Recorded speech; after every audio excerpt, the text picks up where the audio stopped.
예수님의 사역 가운데 12제자를 보내신 사역이 있고요. 또 이어서 우리 누가복음을 보면은, 오늘 본문 누가복음 10장을 보면은 또 70명의 제자들을 따로 구별하여서 보내는 사역이 있습니다. 이제 오늘은 그 70인 전도자를 예수님께서 보내는 사역을 우리 같이 한번 살펴보려고 합니다. 자, 예수님께서 실제로 헤아려서 70명의 제자들을 복음 전도를 위하여서 보내셨습니다. 산술적으로 70명을 보내셨는데, 우리가 여기서 한 가지 생각할 것은 왜 하필 70명인가 하는 이 70이라는 이 숫자를 좀 생각해 봐야 되는 것입니다. 이왕 채울 거면 좀 더 채워서 한 100명 정도 하면 어떨까? 아니면 70명이 좀 많다 하면 50명은 어떨까? 우리가 이렇게 생각할 수 있는데, 이 100명하고 50명 사이 중간 정도 되는 70명을 보내셨습니다. 여기서 이 70이라는 숫자의 의미, 이 70이라는 숫자가 가지는 상징적 의미가 무엇인가 하면요, 온 세상을 의미하는 것입니다. 그래서 70명의 일꾼은 온 세상의 일꾼입니다. 그러니까 이 일꾼이 단순히 나가서 집을 짓고 도로를 닦고 하는 이런 일꾼이 아니고 복음을 전하는 일꾼이기 때문에 70명의 제자를 파송했다는 것은 세계 선교를 미리 보여주는 상징으로서 예수님께서 제자들을 보내신 것입니다. 자, 그러면은 이 70명이 세계 선교의 전조로서, 상징으로서 보내셨다면 이 70명 가운데 최소한 몇 명 정도는 세계 선교 또는 해외 선교를 위한 준비를 하는 사람으로 따로 훈련을 시키거나, 아니면 그 몇 명의 사람, 아니면 최소한 한두 명 정도는 세계 선교, 해외 선교를 하기 위해서 배로 보내거나 훈련을 시켜야 되는데, 오늘 본문을 보면 전혀 그렇지 않습니다. 이 70명 전체 다를 바로 예수님께서 계시는, 그리고 이 70명이 있는, 그리고 이 사람들이 함께 살고 있는 그 동네와 지역으로 그냥 다 보냅니다. 자, 우리가 여기서 알 수 있는 것이 무엇인가 하면은, 이 세계 선교라는 것은 물론 배를 타고 비행기를 타고 나라의 경계선을 넘어가서 복음을 전하는 것이 분명히 세계 선교이지만, 또 하나 우리가 간과해서는 안 되는 것이 바로 우리가 살고 있는 동네와 이웃에게 복음을 전하는 것 자체가 이미 세계 선교의 씨앗을 뿌리는 것이라는 것을 알 수 있습니다. 바로 내가 살고 있는 동네, 내가 살고 있는 동네의 지역을 넘어서 바로 옆 동네, 옆 마을에 주님께서 70명을 보내셔서 세계 선교의 모범을 미리 보이셨던 것입니다. 그래, 이 70명이 오늘 본문 누가복음 10장에서 전도한 그 사람들을 통하여서 세계 선교가 이루어지고 있는 것을 증거하고 있습니다. 자, 예수님께서 이제 이 70명을 보내면서 첫 번째로 이렇게 말합니다. 추수할 것은 많은데 이 추수할 일꾼이 부족하다. 그래서 일꾼들에게 말하기를 추수하는 주인에게 가서 일꾼들을 더 보내달라고 요청하라, 이렇게 말을 합니다. 자, 우리가 이 말씀에서 우리가 먼저 생각해 볼 것은요, 추수할 것이 많다는 것입니다. 추수할 것이 많다면 반드시 그 추수를 위하여서 일꾼이 모여듭니다. 농가 밭이 아무리 넓어도 그 농가 밭에 추수할 곡식이 없다면 거기에는 일꾼이 모여들지 않습니다. 추수할 곡식이 있을 때에, 추수할 일이 있을 때에 거기에 사람들이 모여듭니다. 우리들은 간혹 반대로 생각하는 경향들이 참 있습니다. 무슨 말인가 하면 일꾼이 있어야 일을 한다고 생각합니다. 논리적으로는 맞는데요, 오늘 주님께서 우리들에게 주시는 중요한 메시지는 일꾼이 있어야 일을 하는 것이 아니라 일이 있으면 일꾼이 있다는 것입니다. 여러분, 이 마태복음 20장을 보면 포도원 품꾼 비유가 나옵니다. 이 포도원 품꾼 비유를 오늘 본문의 틀에 맞추어서 다시 한번 포도원 품꾼 비유를 다시 한번 봅시다. 자, 여러분 잘 알고 있다시피 포도원에 이 일할 것이 있습니다. 그래서 3시에 나가서 인력 시장에 나가서 포도원에 일할 사람들을 데리고 옵니다. 근데 일을 해보니까 일꾼이 모자랍니다. 일할 것은 많은데 일꾼이 모자랍니다. 그래서 6시에 다시 인력시장에 가서 품꾼을 데리고 옵니다. 그리고 또 일이 있으니까 또 일꾼이 모자라니까 9시에 또 갑니다. 9시에 또 인력시장에 가서 일꾼을 데려와서 일을 해보니까 또 모자랍니다. 그래서 11시에 한 번 더 가서 일꾼을 데리고 옵니다. 물론 이 포도원 품꾼의 메시지는 마지막에 주인이 먼저 온 자나 나중 온 자나 동일하게 임금을 지불하게 되고 거기에 따르는 메시지를 주는 것이지만, 오늘은 우리가 추수할 것이 많다는 이 메시지에 초점을 맞춰서 포도원 이 품꾼의 비유를 들을 때 우리가 중요하게 생각해야 되는 것은, 그날 그 포도원에 4번에 걸쳐서 일꾼들이 모여들었다는 것입니다. 왜 모였습니까? 포도원 안에 일할 것이 많이 있기 때문에 그렇습니다. 무슨 말인가 하면요, 교회에는 일꾼이 있어야 일을 한다, 이 말 이전에 교회가 맡겨진 사명을 할 때 일꾼이 모여든다는 것입니다. 제가 처음 다닌 교회로부터 지금 뉴욕 동양제일까지 쭉 생각해 봤을 때 한 번도 그 교회에 일꾼이 많아서 남아 돌아본 적은 한 번도 없었습니다. 제가 있었던 몇천 명 되는 교회도 늘 그때 사역할 때 늘 당회에서, 늘 교역자회에서 일꾼이 모자란다고 불만을 했습니다. 여러분, 지금 한국에서, 미국에서 제일 큰 교회 가서 그 교회 담임 목사님한테 한번 물어보십시오. 이 교회는 교인이 5만 명인데 일꾼이 충분합니까? 물어보십시오. 일꾼이 모자란다 그러죠. 5만 명 되는 교회나 10명 되는 교회나 사람들한테 물어보면 항상 일꾼이 모자랍니다. 그러나 그 교회가 일꾼이 모자라서 일을 안 합니까? 아닙니다. 일을 할 때에 거기에 합당한 사람들이 모여드는 것입니다. 저도 우리 교회를 생각해 보면 이런 사역도 해야 되고, 하나님께서 우리 뉴욕 동양제일교회 주신 사역 가운데 이것도 해야 되고 저것도 해야 되고, 마음은 조급한데 왜 안 될까? 일꾼이 없구나, 이런 생각할 때가 한두 번이 아닙니다.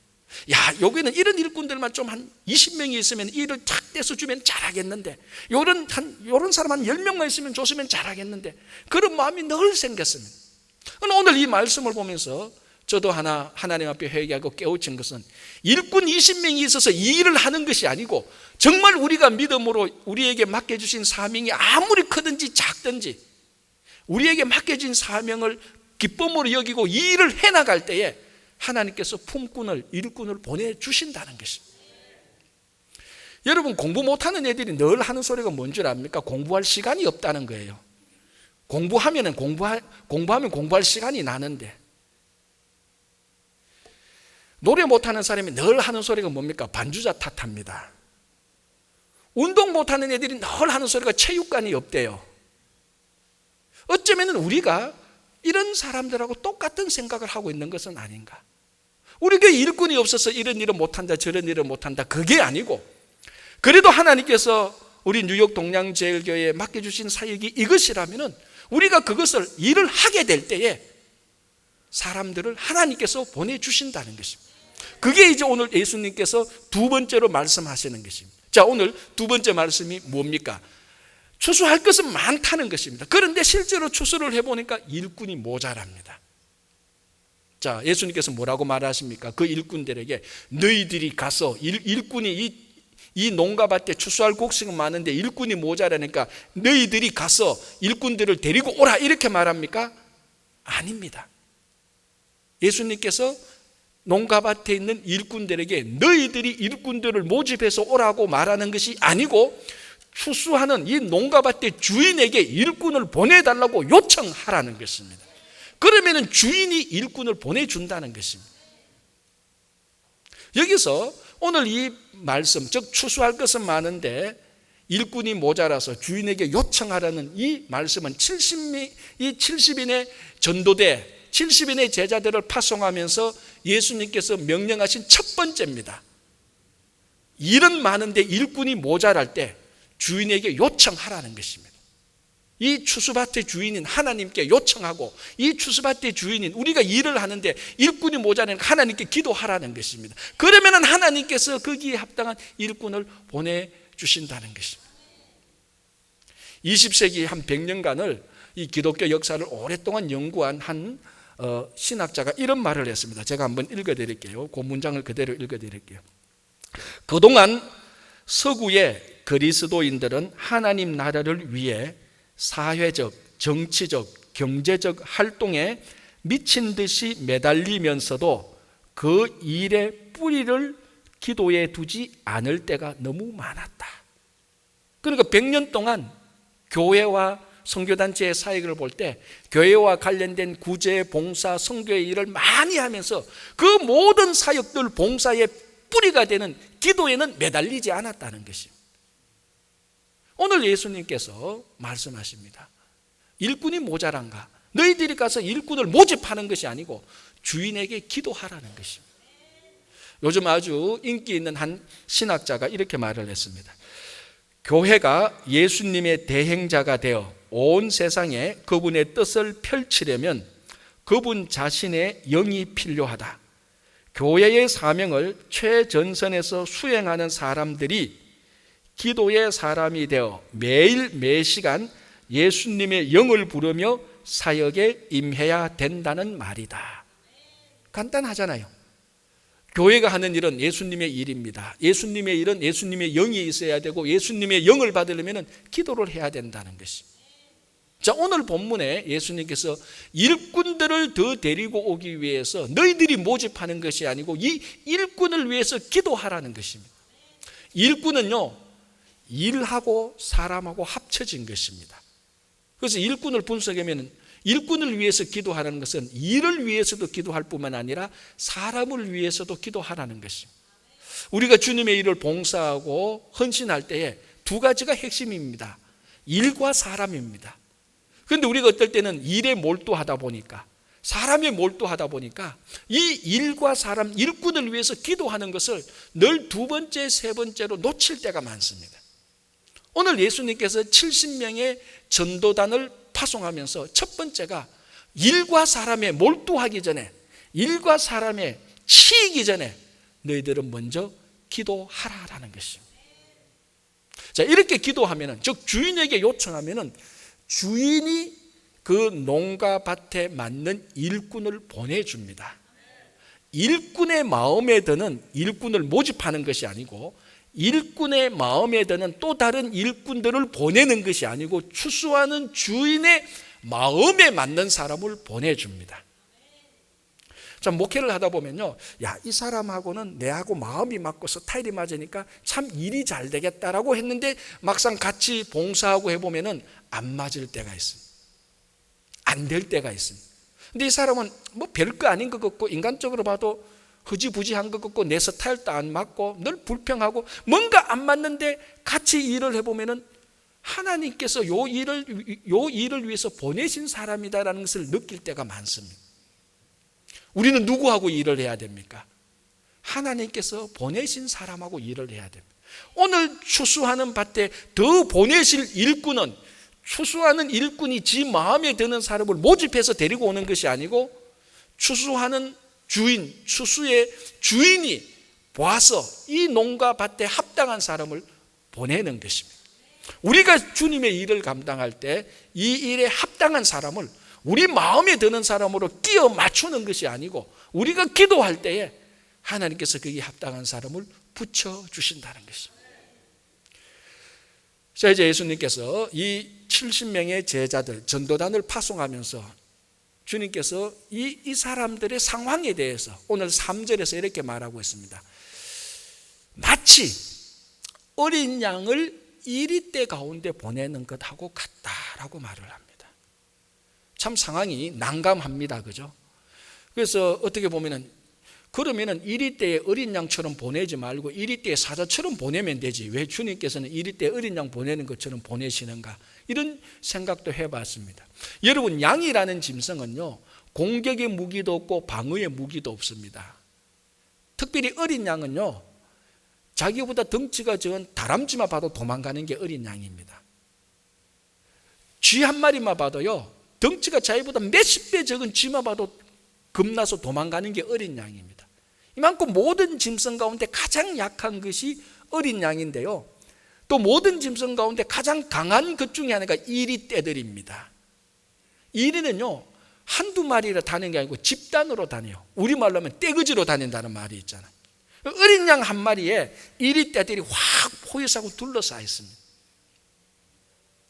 이 어린 양이 살까요, 죽을까요? 뭐 경험해봐야 됩니까? 딱 보면 알잖아요. 이리떼에 둘러싸인 어린 양이 살아본 적은 없습니다. 다 먹혀서 뜯겨서 죽습니다. 가장 영특하고 날카로운 이빨을 가지고 어린 양을 잡아먹는 이 이리떼에게 살아남는 어린 양은 없습니다. 그런데 오늘 예수님께서 이 70명의 제자들을 보내면서 마치 어린 이리떼에 먹혀 잡혀서 뜯겨 죽는 어린 양과 같다라고 이렇게 말씀하십니다. 자, 먼저 우리가 생각할 것은요, 이 제자들이 이리떼에 있는 어린 양과 같지만 더 먼저는요, 예수님의 사역 자체가 이리떼에 있는 어린 양과 같은 사역이었습니다. 출발에서부터 돌아가실 때까지. 여러분, 누가복음을 보면 예수님의 첫 번째 사역이 무엇인가 하면요, 나사렛 회당에 들어가서 말씀을 전하신 것이 예수님의 첫 번째 사역입니다. 나사렛 회당에 가서 예수님께서 말씀을 전하실 때 그 결과가 어떻게 나타났습니까? 사람들이 나와서 찬양하고 은혜 받았습니다, 허거하고 축하했습니까? 아닙니다. 예수님을 벼랑으로 몰고 갔습니다. 마치 이리떼가 어린 양 한 마리를 잡아먹으려고 벼랑으로 몰고 갈 때 어린 양이 겁이 나서 한 걸음 한 걸음 이 뒷걸음 물리쳐서 벼랑 끝에 가는 그 모습하고 같습니다. 그래서 나사렛 주민들이 예수님을 벼랑에서 떨쳐서 죽이려고 했을 때 예수님께서 중간 사이로 빠져나와서 위기를 모면합니다. 첫 번 사역부터 예수님은 이리떼에 둘러싸인 어린 양처럼 사역을 했습니다. 사역 때마다요, 그 당시 종교 지도자들, 율법사들, 서기관들, 바리새인들은 마치 이리떼처럼 예수님께서 무슨 말을 잘못하는지, 무슨 행동을 잘못하는지 헛만 잡으면 잡아서 먹으려고 했습니다.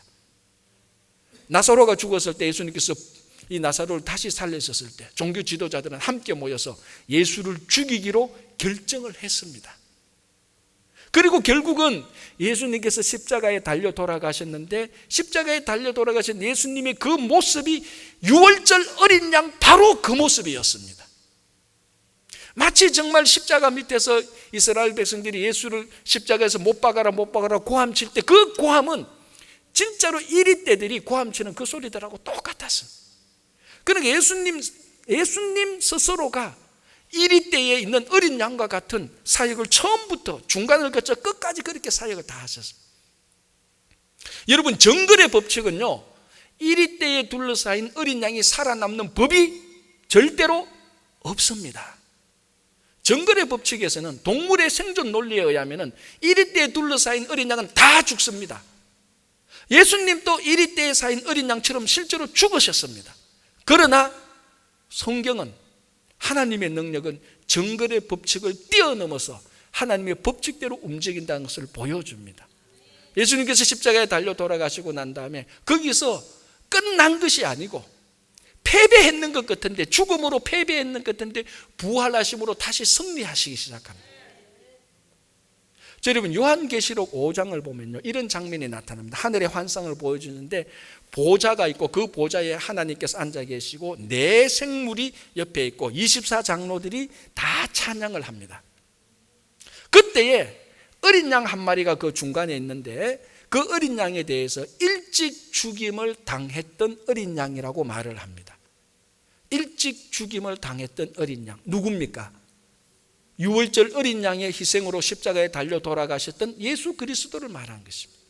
그 하나님의 보좌에 전능하고 위대하고 아름다운 24장로가 찬송하고 네 생물이 둘러있고 모든 천사가 찬양하는 그 자리에 일찍 죽임을 당한 어린 양이 서 있는데, 그때 하늘에서 음성이 납니다. 하나님 오른손에 두루마리가 놓여있는데 누가 이 두루마리를 묶어놓고 있는 인을 뗄 수 있을까? 전 우주에 다 찾아봐도 하나님의 오른손에 있는 두루마리의 인을 뗄 사람이, 뗄 존재가 아무도 없습니다. 어떤 천사장들도, 어떤 위대한 성인들도 아무도 오른손에 있는, 하나님 오른손에 있는 두루마리의 인을 뗄 자가 없었습니다. 그때 이 어린 양이 하나님의 오른손에서 두루마기를 받아서 첫 번째 인을 뗍니다. 그것이 7번째 인이 심판되기 시작하는 첫 번째 표시입니다. 이 죽임을 당했던 어린 양 예수 그리스도께서 이제는 심판주로 나타나는 것입니다. 그래서 어린 양을 죽였던 이리 때를 이제는 어린 양이 다시 심판하게 되는 심판주로 나타나게 되는 것입니다. 정글의 법칙에서는 이런 일이 절대로 일어나지 않습니다. 그러나 하나님의 법칙에서는 일찍 죽임을 당한 어린 양이 부활의 승리를 가져오게 되고 자기를 죽였던 이리 때를 심판하는 심판의 자리에 앉게 되는 것입니다. 바로 이 예수님께서 이제 제자들에게 너희들이 마치 이리 때 가운데 있는 어린 양과 같다라고 말합니다. 자, 우리 사도행전을 보면요, 이 초대교회 일곱 일꾼 가운데 서대반이라는 사람이 나오는데, 이 사도행전 6장, 7장, 8장을 보면요, 서대반이 구약 성경을 설교하면서 그 당시 이스라엘 백성들이 잘못 알고 있었던 율법과 성전에 대하여서 올바르게 고쳐주고 지적합니다. 그때 그 서대반의 설교를 들었던 유대인들이 마음의 찔림을 받게 됩니다. 그러면은 어떻게 해야 됩니까? 회개해야 되고 우리가 잘못 알았으니까 고쳐야 됩니다. 그런데 사도행전을 보면 마음의 찔림을 받은 사람들이 어떻게 했는 줄 압니까? 정확히 어떻게 표현하고 있습니까? 그 사람들이 이를 갈근을 하고 말합니다. 그리고 끝납니까? 큰 소리를 지르며 일제히 달려들었습니다. 여러분 보십시오. 이를 갈고 큰 소리를 지르며 일제히 달려드는 것은 이리 떼가 양 잡아먹을 때 하는 폼하고 똑같습니다. 여러분, 우리 동물들 이리 떼를 보면요, 밤에 눈빛을 번쩍이면서 어두움 속에 이를 갑니다. 잡아먹으려고. 그리고 잡아먹을 때 여우의 그 이리에 특별한 소리를 내면서 일제히 공격해서 잡아먹어버립니다. 정말 이리 떼가 어린 양 한 마리를 잡아먹듯이 그 당시 유대인들은 서대반을 잡아먹어버렸습니다. 그래서 그 자리에서 서대반은 죽게 됩니다. 정글의 법칙하고 똑같습니다. 그러나 여기서 끝납니까? 아니잖아요. 서대반이 죽을 때 하늘 보좌가 열리는 것을 보고 성령이 충만하게 되며 영혼에 대한 부활에 대한 약속을 안고 죽게 됩니다. 그리고 요한계시록 14장을 보면은 시온산에 일찍 죽임을 당했던 그 어린 양이 다시 나타납니다. 이번에는 그 시온산에 어린 양만 다시 나타나는 것이 아니고 구원받은 어린 양과 함께 구원받았던 14만 4천 명이 승리자로 심판자로 다시 나타나게 되는 것입니다. 바로 예수님처럼 이리 때에 둘러싸여서 죽었던 그 어린 양처럼 제자들이 죽었던 그 자들이, 우리 믿음의 선진들이 시온산에 나타난 어린 양과 함께 구원받은 14만 4천 명으로 다시 나타나게 됩니다. 다시 말씀드리지만은 정글의 법칙, 동물의 생존 논리는 이런 일이 일어나지 않습니다. 그냥 이리 때에 잡혀 먹는 것으로 끝납니다. 그러나 하나님의 능력은, 성경은 그 이후에 승리하는 것을, 그 이후에 심판주로 심판자의 자리에 어린 양이 서 있는 것을 우리들에게 증거해 줍니다.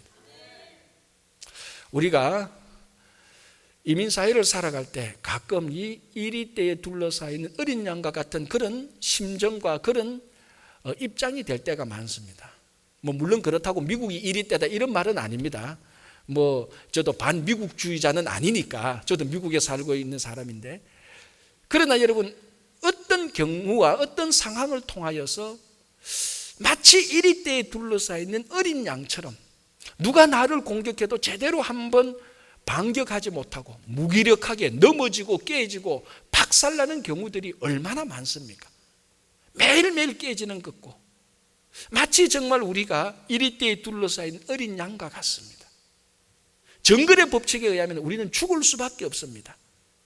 그러나 오늘 주님께서 이리 때에 둘러싸인 어린 양이었고 70명을 보내면서 너희들이 이리 때에 둘러싸인 어린 양인 것처럼 오늘 우리 역시 이리 때에 둘러싸인 어린 양이라 할지라도 우리가 정글의 법칙을 뛰어넘어서 하나님의 법칙으로 다시 승리하고 이 둘러싸인 이리 때에서 이겨날 수 있다는 약속을 해주는 것입니다.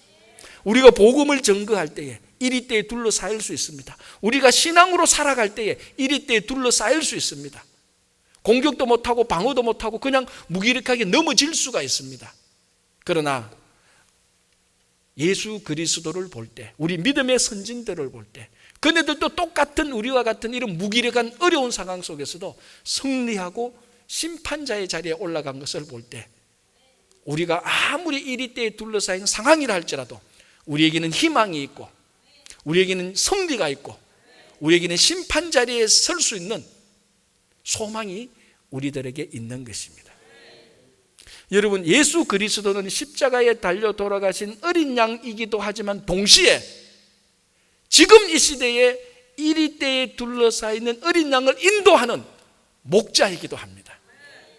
그래서 오늘 우리가 이리때에 둘러싸인 어린 양이라 할지라도 우리의 목자 되시는 예수 그리스도를 따라갈 때 이보다 수없이 더 많은 재정의 이리때가 달려들어도, 신분과 건강의 이리때가 달려들어도, 이민사회의 여러 가지 직장과 인간관계의 이리때가 우리를 공격해도 우리는 넉넉히 예수 그리스도, 목자 되시는 예수 그리스도를 따라가면서 충분히 승리할 수 있습니다. 그래서 여러분, 이 이리때를 두려워하지 마시고 목자 되신 예수 그리스도를 따라가서 넉넉히 승리하시는 삶을 살아가기를 바랍니다.